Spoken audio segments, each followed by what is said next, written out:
ચાલો, મારું નામ બિપિન અનંતરાય જાની. હું ધાંગધ્રા સુરેન્દ્રનગર ડિસ્ટ્રિક્ટ ધાંગધ્રા શીતળા માતાના મંદિરનો પૂજારી છું. અને આ મંદિર 250 વર્ષ જૂનું છે. અને આ મંદિરે 2 સાતમનો બહુ મહિમા છે. એક ચૈત્રવદ સાતમ અને એક શ્રાવણવદ સાતમનો બહુ મહિમા છે.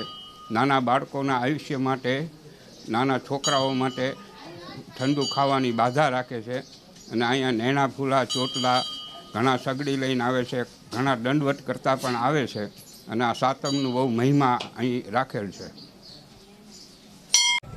આજે ચૈત્રવદ સાતમ, ટાઢી સાતમ, શીતળા માતાજીનો દિવસ.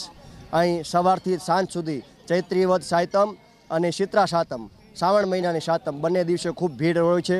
અને શીતળામાનું મંદિર અતિ પ્રાચીન મંદિર છે. અહીં માતાજી શરીરમાં કોઈ પણ નીકળતા રોગ મટી જાય છે. માતાજીની બધા બાધા રાખે છે, પગ ચડાવે છે, જીભ ચડાવે છે, નૈણા ફૂલા ચડાવે છે માતાજીને. અને સવારથી સાંજ સુધી આજુબાજુના ધાંગધ્રા પરિવાર તેમજ આજુબાજુના વિસ્તારમાંથી પણ ઘણીવાર દર્શન કરવા આવે છે. અને હું આજે છેલ્લા 25 વર્ષથી દર્શન કરવા આવું છું. તો શીતળા માતાજી આપ સૌનું કલ્યાણ કરે એવી શુભેચ્છા. મારું નામ અશોક ટેકવાણી છે. આ શીતળા માતાનું મંદિર છે. હું છેલ્લા 30 વર્ષથી અહીંયા દર્શન કરવા આવું છું. આ મંદિર રાજાશાહી વખતથી બંધાયેલું છે. માણસો અહીંયા ક્યાંયથી આજ સાતમના દિવસે દર્શન કરવા આવે છે. ત્યાં આજ ઠંડુ ખાવાની બાધા રાખે છે, આખો દિવસ ઠંડુ ખાય છે. અને માણસો છોકરાના આયુષ્ય માટે અને તેમની નિરોગી રાખવા માટે બાધાઓ રાખીને ક્યાંયથી દર્શન કરવા અહીંયા આવે છે. અમે 30 વર્ષથી અહીંયા દર્શન કરવા આવીએ છીએ.